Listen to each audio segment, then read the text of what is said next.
Seperti inilah video amatir detik-detik seorang wasit pertandingan lari menyelamatkan diri dari kejaran supporter sepak bola di lapangan Desa Mendalan, Kabupaten Pasuruan, Jawa Timur, Selasa petang. Naas saat melompati pagar, wasit terjatuh dan dikeroyok para supporter bola. Petugas gabungan berhasil menyelamatkan wasit yang memimpin pertandingan antara Mandiri FC versus Gentong FC keluar dari lapangan. Tak hanya itu, kericuan meluas di luar lapangan hingga ke jalan Kabupaten Pasuruan. Menurut salah satu warga, saat pertandingan antara Mandiri FC dengan Gentong FC masuk injury time, tiba-tiba supporter dari Mandiri FC masuk ke lapangan mengejar wasit pertandingan. Diduga, supporter klub Mandiri FC tidak terima atas kekalahan dari Gentong FC dengan skor 2-4. 4-2. Saya nggak tahu kronologi pastinya, cuman begitu masuk ke 4-2 itu supporter langsung masuk ke lapangan. Kemudian terlihat di ujung itu sebelah barat wasitnya dikejar. Wasit dikejar itu saya nggak tahu. Akibat kejadian tersebut, pertandingan sempat berhenti dan terpaksa dibubarkan. Sementara itu, pihak kepolisian akan melakukan penyidikan untuk mengungkap kronologis dan aktor di balik kericuhan dan akan mencabut izin pertandingan sepak bola antar kampung demi keamanan. Dari Pasuruan, Jawa Timur, Jaka Samudra, iNews melaporkan. Pemirsa, dipicu cekcok di jalan saat berkendara. Pengendara ojek online terlibat baku hantam dengan seorang pengendara mobil di kawasan Ciracas, Jakarta Timur. Meski sempat dilerai, namun mereka tetap berkelahi hingga tersungkur.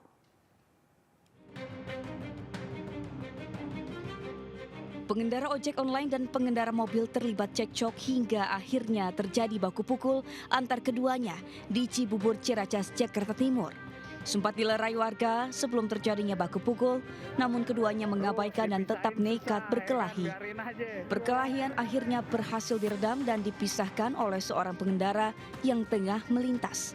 Keduanya terlibat aksi baku pukul karena cekcok, salah satu pengendara terserempet. Aksi ini sangat meresahkan warga dan mengganggu kenyamanan pengunjung kios di lokasi tersebut. Banyak warga yang kesini misahin. Iya, mau misahin. Pasti misahin kemana? Nggak bisa. Terus sama warga udah dibiarin. Iya. Akhirnya kemana, Bang? Akhirnya tuh udah pukul-pukulan sampai guling-gulingan. Rame tuh. Iya, rame ditonton. Terus ada warga satu yang lewat udah dipisahin. Iya. Setelah kejadian, warga langsung meminta keduanya untuk pergi meninggalkan lokasi. Dari Jakarta, Rio Manik, iNews melaporkan. Sementara itu, seorang pengemudi ojek online di Tangerang Selatan, Banten menjadi korban pemukulan oleh pengemudi mobil derek. Pengemudi mobil derek diduga tidak terima ditegur karena mengemudi secara ugal-ugalan. Inilah video viral saat seorang pengemudi ojek online menjadi korban pemukulan yang dilakukan pengemudi mobil derek di Jalan Geraha Raya Serpong Utara, Tangerang Selatan, Banten. Pengemudi mobil derek diduga tidak terima ditegur karena mengemudi secara ugal-ugalan di jalanan. Hingga akhirnya terlibat cekcok dan langsung memukul pengemudi ojol. Pemukulan ini akhirnya dapat dilerai rekan supir mobil derek dan warga sekitar. Baik supir mobil derek maupun pengendara ojek online langsung meninggalkan lokasi kejadian. Pertama cuma sebentar dong langsung bisa. Jatuh dipisah itu yang supir tarik sama teman ojek. Waduh, hantam enggak cuma ojeknya dipukulin. Gitu. Tukang ojek dipukulin sama supir towing ya? Iya. Peristiwa pemukulan ini sempat membuat kemacetan di sekitar lokasi kejadian. Dari Tangerang Selatan, Banten, Nunung Purnomo, iNews melaporkan. Seorang preman pelaku pemalakan para supir truk berhasil dibekuk polisi di Bangkalan, Jawa Timur. Dalam aksinya, pelaku kerap mengancam korban dengan senjata tajam jika permintaannya tidak dituruti. 80 kilo. Aksi pemalakan NF terhadap para sopir terjadi di Kecamatan Tanah Merah, Kabupaten Bangkalan, Jawa Timur. Sopir dan kenaik truk sempat diancam dengan senjata tajam dan dirampas ponselnya karena menolak permintaan uang sebesar Rp500.000. Polisi yang mendapat laporan kemudian membekuk NF di rumahnya. Saat penggerebekan di rumah pelaku, seorang warga setempat lainnya sempat diamankan, namun kemudian dilepas karena tidak terlibat dalam aksi pemalakan tersangka NF. Dari hasil pemeriksaan polisi, diketahui bahwa perilaku pemalakan oleh NF sudah berlangsung sejak lama. Namun baru kali ini ada sopir truk yang berani melaporkannya ke polisi. Yang bersangkutan ini pura-pura menulis surat dan pada ketika dikasih duit, tersangka ini merampas handphone sopir tersebut. Nah, ini yang sempat viral. Tersangka NF dijerat pasal KUHP tentang pencurian dengan kekerasan dan dengan ancaman hukuman maksimal 7 tahun penjara. Dari Bangkalan, Madura, Taufik Syahrawi, A-News melaporkan. Seekor ular piton atau saja kembang dengan panjang 3 meter masuk ke permukiman dan memangsa 4 ekor anak ayam peliharaan warga di Palangkaraya, Kalimantan Tengah. Hewan melata tersebut kemudian dievakuasi damkar dan dilepas liarkan kembali ke habitatnya.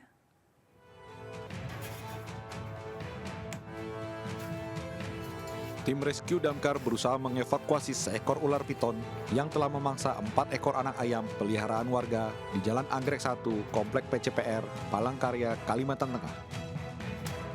Saat dievakuasi menggunakan alat penjepit, ular sepanjang 3 meter yang memiliki perut besar tersebut sempat melawan, namun akhirnya berhasil ditangkap dan dikeluarkan dari kandang ayam. Keberadaan ular piton pertama kali ditemukan oleh pemilik ternak yang akan memberi makan ayam peliharaan di belakang rumah, tiba-tiba terkejut melihat ular sudah berada di dalam kandang. Mengetahui keberadaan ular tersebut, cucu sang pemilik ternak langsung menghubungi petugas damkar untuk meminta bantuan mengevakuasinya. Saya melihat ada seekor ular, yang dimana ular tersebut memakan kurang lebih 4 anak ayam. Pada saat itu kita langsung menghubungi rescue damkar Palangkaraya dan meminta bantuan untuk mengevakuasi ular tersebut. Ular ini masuk lewat pengeringan dan menuju kandang ayam karena tidak ada lagi tempat makannya. Kita sudah evakuasi dan kita akan bawa dan setelah liarkan ke alam bebas yang jauh dari pemukiman. Selanjutnya ular piton dibawa petugas menggunakan mobil rescue damkar menuju daerah hutan yang jauh dari pemukiman untuk dilepas liarkan kembali agar tidak lagi memangsa ternak warga. Dari Palangkaraya, Kalimantan Tengah, Ade Sata, A-News melaporkan.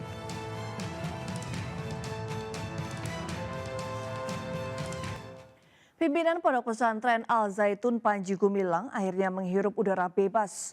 Ia dibebaskan setelah menjalani masa hukuman 1 tahun penjara di Lembaga Pemasyarakatan Kelas 2B Indramayu atas kasus penodaan agama.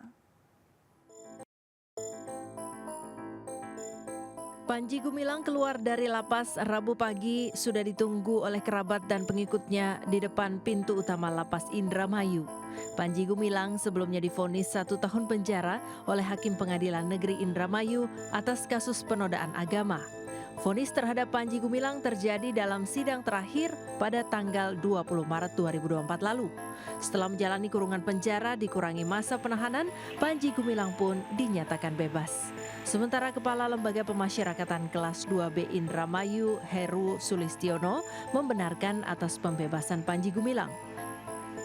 Panji Gumilang di dalam lapas Indramayu ini samalah dengan warga binaan melakukan kegiatan-kegiatan yang ada di lapas. Yang jemput pas bebas itu keluarga dan penasihat hukumnya. Selama menjalani penahanan di lapas kelas 2B Indramayu, Panji Gumilang sering melakukan olahraga dan berbaur dengan narapidana lain. Dari Indramayu, Jawa Barat, To Iskandar, A-News melaporkan. Pemirsa, Barreskrim Mabes Polri menerima laporan pengacara terpidana kasus pembunuhan Vina Cirebon terhadap Ibtu Rudiana atas dugaan memberikan kesaksian palsu pada tahun 2016 silam. Selain itu pihaknya juga melaporkan adanya dugaan penganiayaan dan tekanan psikis yang diterima oleh para terpidana.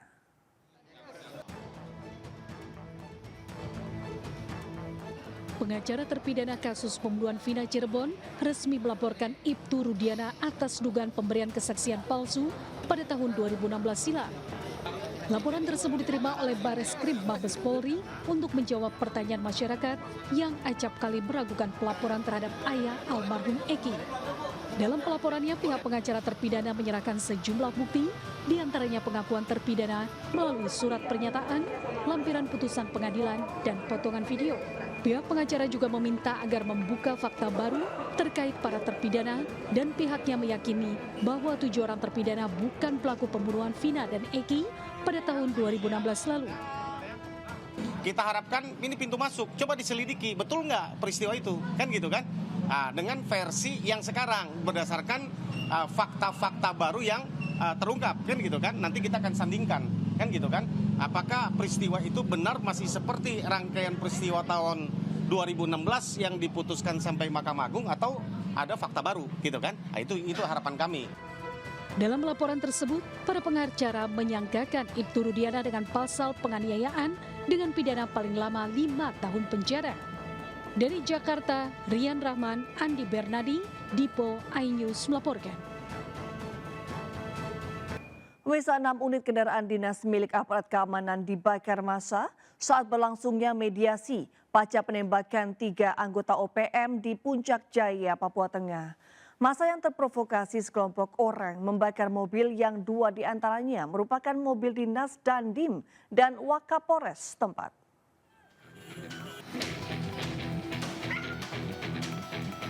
Situasi di Kabupaten Puncak Jaya kembali memanas sejak Selasa 16 Juli 2024. Usai terjadi penembakan yang dilakukan aparat TNI terhadap 3 pria yang diduga merupakan simpatisan KKB pimpinan Teranus Enumbi. Setelah kejadian penembakan tersebut, ketiga jenazah kemudian dibawa ke RSUD distrik mulai untuk diotopsi. Dari 3 warga yang ditembak aparat, diduga salah satu warga merupakan kepala kampung Porbalu, distrik Dokome, Kabupaten Puncak Jaya, Papua Tengah. Peristiwa tersebut kemudian memancing kemarahan warga, sehingga pada Rabu siang, warga kemudian berkumpul di sekitar distrik Mulia dan melakukan aksi dengan merusak dan membakar beberapa kendaraan milik aparat TNI Polri dan pejabat pemerintah setempat. Kapedam 17 Cendrawasih, Letkol Infantri Chandra Kurniawan mengatakan, penindakan terhadap gerombolan KKB ini diawali saat terdeteksi keberadaan salah satu pimpinan KKB Teranus Enumbi bersama beberapa anggotanya memasuki pemukiman warga di Kampung Karubate, Distrik Muara dengan membawa senjata api. Respon cepat Satgas Yonif RK 753 AVT melakukan penindakan terhadap gerombolan OPM tersebut. Menyampaikan bahwa benar kejadian ini dilakukan oleh Satgas Yonif 753 AVT pada hari Selasa terhadap gerombolan OPM dari kelompok Teranus Enumbi ya, bersama beberapa anggotanya. Hingga saat ini, TNI Polri masih terus melakukan koordinasi dengan massa dan meningkatkan pengamanan di wilayah tersebut. Dari Kabupaten Puncak Jaya, Papua Tengah, Freddy Nuboba, iNews melaporkan. Komisi Pemberantasan Korupsi merilis tersangka baru kasus suap Gubernur Maluku Utara nonaktif berinisial MS yang merupakan ex-ketua DPD dari salah satu partai politik pada Rabu sore. Sementara itu KPK juga mengeluarkan surat cekal ke luar negeri terhadap 4 orang terkait proses penyidikan dugaan tindak pidana korupsi di lingkungan pemerintah Kota Semarang 2023-2024.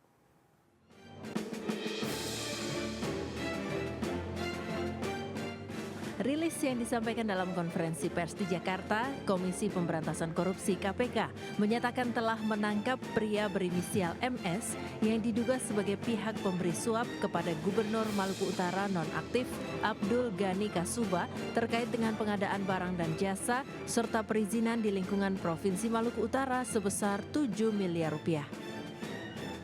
MS atau Muhaimin Syarif yang ditangkap KPK di kawasan Banten Selasa malam dijerat Undang-Undang Tindak Pidana Korupsi setelah memberikan uang suap tunai maupun melalui transfer secara bertahap kepada Abdul Ghani Kasuba dan keluarga. Pemberian uang itu disebut penyidik KPK berkaitan dengan proyek di Dinas PUPR Maluku Utara, pengurusan perizinan IUP PT Prisma Utama, dan usulan penetapan wilayah izin pertambangan yang diajukan ke Kementerian ESDM RI. Dampak dari kasus ini, Muhaimin Syarif juga telah dicopot dari jabatannya sebagai Ketua DPD salah satu partai politik. Tersangka MS alias UCU memberi uang kepada AGK, Bapak Gubernur, berkaitan dengan pengadaan barang atau jasa dan pengurusan perizinan di lingkungan pemerintah Provinsi Maluku Utara dengan total sebesar 7 miliar rupiah.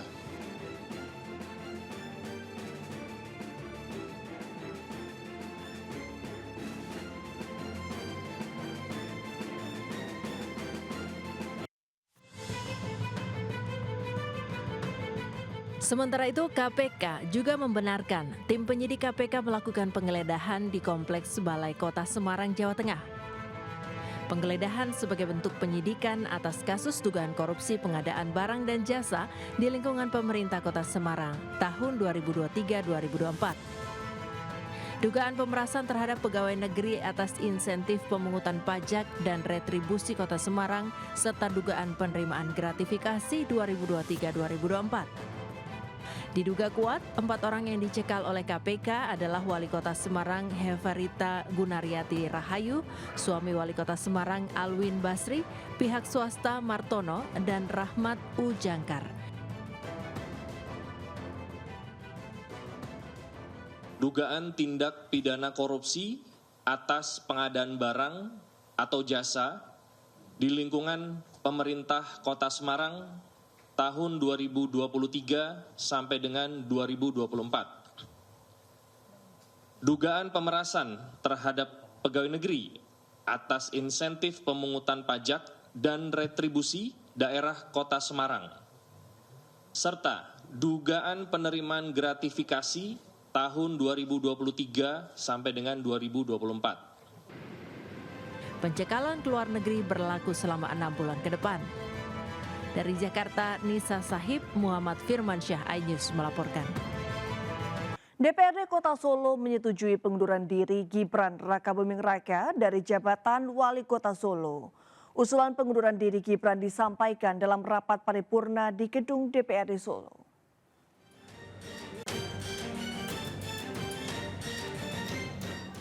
Persetujuan dituangkan dalam surat keputusan yang dibacakan oleh Sekretaris DPRD Solo, Kinkin Sultanul Hakim.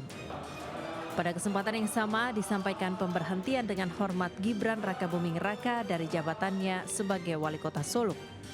Selanjutnya, DPRD mengusulkan Wakil Wali Kota Solo Teguh Prakosa untuk diangkat sebagai Wali Kota Solo menggantikan Gibran Rakabuming Raka. Usai pembacaan surat keputusan DPRD tersebut, Gibran Rakabuming Raka mengucapkan rasa terima kasihnya kepada warga Solo yang telah mensupport program pemerintah Solo dan membuat Kota Solo menjadi lebih baik. Sekali lagi terima kasih untuk warga Kota Solo yang selama ini sudah mensupport program-program dari pemerintah dan juga membuat branding Kota Solo ini lebih baik. Dari Solo, Jawa Tengah, Septiantoro, iNews melaporkan. Sementara itu, manuver Golkar menyandingkan menantu Presiden Jokowi, Bobi Nasution, dengan Bupati Asahan Surya dalam Pilkada Sumut mendapat dukungan Partai Gerindra. Namun Bobi Nasution yang didukung 6 parpol masih harus menunggu keputusan dari parpol pendukung lainnya.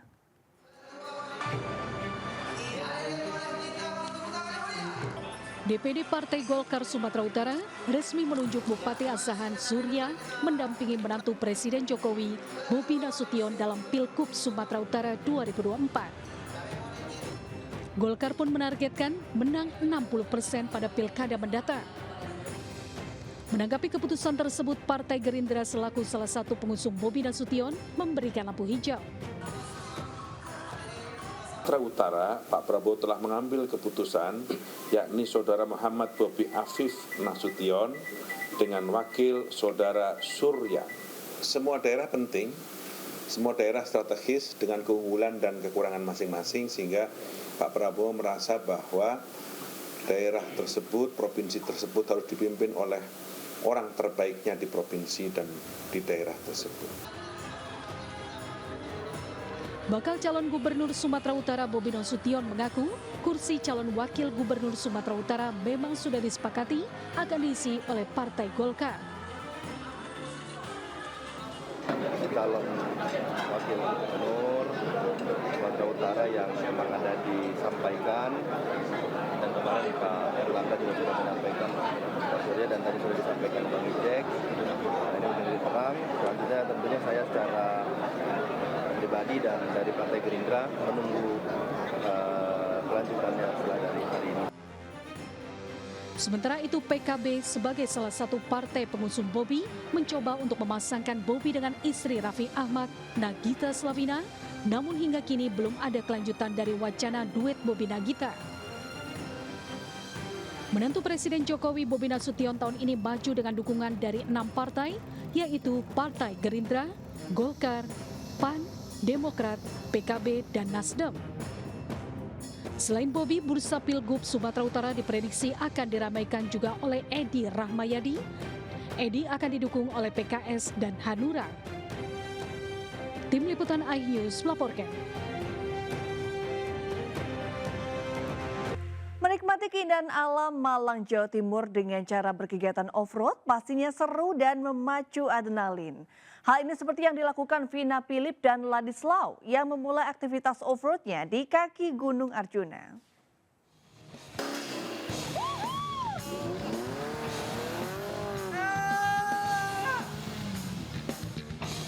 Bersama beberapa komunitas off-road di Malang, gue akan memulai aktivitas ini di kaki Gunung Arjuna, tepatnya di Kebun Toro, Malang Barat.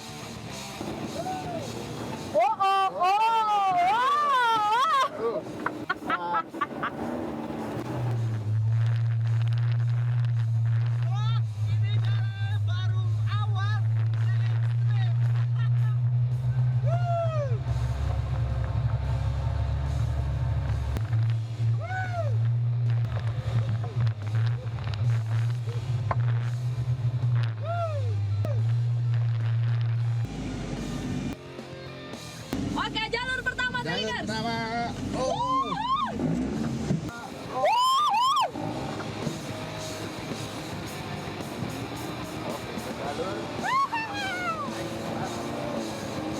Trek cukup ekstrim nih Tradikers. Jalan menanjak dengan permukaan yang licin membuat off-roader harus cekatan untuk mengantisipasinya.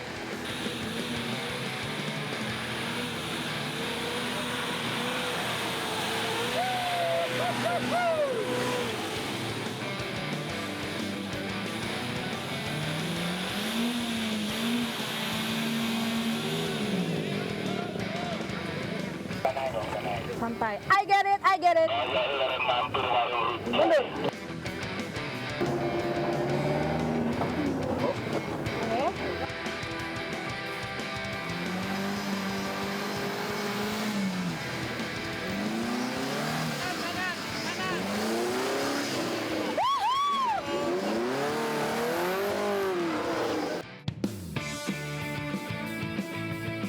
Setelah semua off-roader berhasil naik, tidak ada salahnya sejenak untuk beristirahat. Bener nggak? Bener juga, Vin. Capek juga ya tadi. Nanti setelah seger, kita gaspol lagi.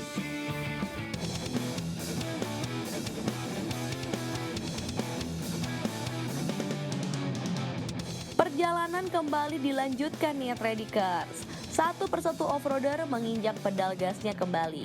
Kali ini harus melewati trek jalan sempit menanjak yang diapit oleh tebing tanah. Ini sudah dipastikan harus menggunakan skill tinggi nih Tradikers. Bule, jangan mulai songong apa? Treknya panjang tuh. Kan kita belum tahu trek di depannya seperti apa lagi. Elah Vin, masih aja ngeraguin kemampuan gue. Gue udah canggih dan aduh, kenapa ini? Waduh, kacau nih Tradikers. Mobil gue kebalik. Untung aja tidak masuk jurang. Ampun dah, Le. Kenapa lagi sih? Lo tuh bikin semua kita deg-degan deh. Aduh. Jatuh. Aduh, ayo saya bantuin. Astaga, Le. Oh my God. Iya maaf. nggak maksud hati, tapi bantuin ya teman-teman, balikin mobil gue, please. Hei! Ya gue nggak tahu tiba-tiba begini. Tahan ya. Otaknya besar, betul itu. Aku tahan. Coba ini berat banget dong. Ya, terus. Kalem aja. Iya, gue tahan. Ayo, terus. Nanti ditambahin.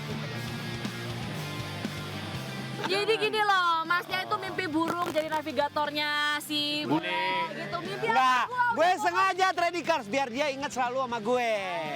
Yoi, dan gue personal Ladislao mengucapkan terima kasih buat teman-teman SAS, Tawon Rimba, dan Setan Alam.